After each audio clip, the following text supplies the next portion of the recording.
I'm working with the dating site chemistry.com, which is a division of match.com. And I've put a questionnaire on that dating site, and 5 million people have taken that questionnaire. Anyway, about 12,000 people take that questionnaire every week. And so about a month ago, I put an intimacy scale onto that dating site to see whether there were some gender differences and whether different types of personalities regarded intimacy as differently. And I found no gender difference on 2 questions. 95% of both men and women agreed that they felt it was extremely intimate to go off and do something adventurous with their partner. And 95% agreed, men and women, that having a deep conversation about the relationship was intimate. So I'm beginning to think that we don't understand men any more than we understand women. As a matter of fact, men fall in love faster than women do because they're so visual. Men are more dependent on their girlfriends and wives because they've got fewer intimate connections with other men. Men are 2.5 times more likely to kill themselves when a relationship is over, and men are more likely to remarry after a spouse has died or deserted them. So I think as we come to understand women, I think we are also going to come to understand men. There's one difference in intimacy between men and women that I think that comes out of our evolutionary past. Women tend to get intimacy out of face-to-face talking. We swivel until we are right in front of each other. We lock eyes with what is called the anchoring gaze, and we talk. And we regard that as intimate.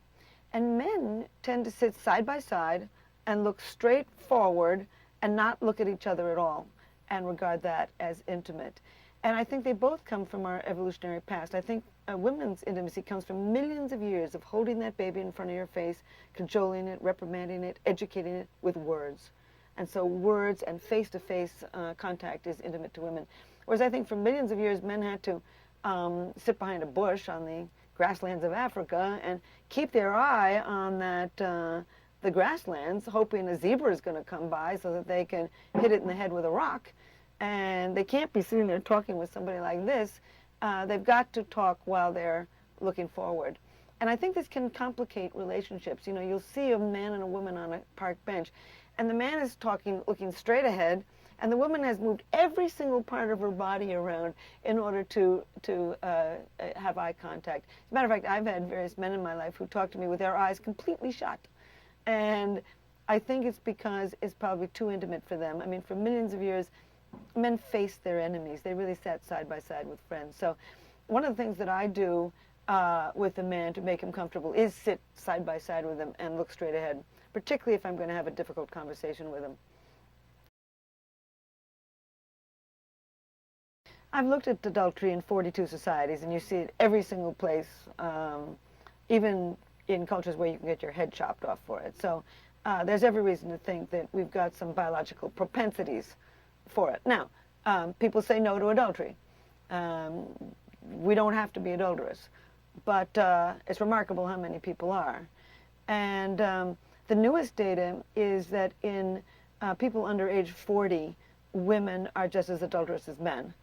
And so I suspect that the last 10,000 years of keeping women in the kitchen and the home has and the very strict rules against female adultery in many societies has curbed female adultery so that we think that only men do it. But the bottom line is that every single time there's a man who's sleeping around, he is quite often sleeping around with a woman. And so just doing the math, and you begin to assume that women are probably just as adulterous as men. But I actually think that men and women are in sort of collusion about this. Men want to think that men are more adulterous than women, and I think that women want men to think that men are more adulterous than women. So we've got ourselves believing that men are more adulterous. There's a great deal of data over the last, data goes back to the 1920s anyway, that men are more adulterous. And what's interesting is that the degree of adultery hasn't changed a great deal. Today, the indication is for the general population, about a third of men will be adulterous at some point during their marriage, and about 15% of women will be adulterous at some point during their marriage. And but as I say, among people under the age of 40, it seems to be the same amount for women as well as men. I don't think a person is always a cheater. Now, there's always variations here. I study personality types, and the kind of person who's very expressive of the dopamine system, I call them the explorer, they tend to be novelty-seeking, risk-taking, curious, creative, spontaneously generous. They're the kind that'll walk into a bar and buy everybody a drink. Irreverent. They don't follow the rules unless they make sense for them. Quite liberal, very adaptable and flexible. And I would guess that this particular personality type would be more inclined to adultery. However, when you find the right person, I would guess there's a lot of people who've been adulterous for a good deal of their lives, and then they get tired of it. They find really the right person for them, the kind of person that'll get off the couch and go straight to Saudi Arabia on a vacation, or straight to Ireland for a particular song festival, or they finally find somebody who can play as hard and fast and is as sexual as they are, or they find somebody who they respect so much that they don't want to risk it. I do think people change. You know, some people have a tendency towards alcoholism and they give up drinking. Some people certainly have a tendency towards smoking cigarettes and they give up cigarettes. Some people succeed in giving up gambling or losing weight. We do all kinds of things with our lives that we biologically might not be inclined to do. And I think adultery is one. People can give up adultery. However, I do think that this evolved, this restlessness in long relationships evolved, and we do, as a species, have a tendency towards adultery.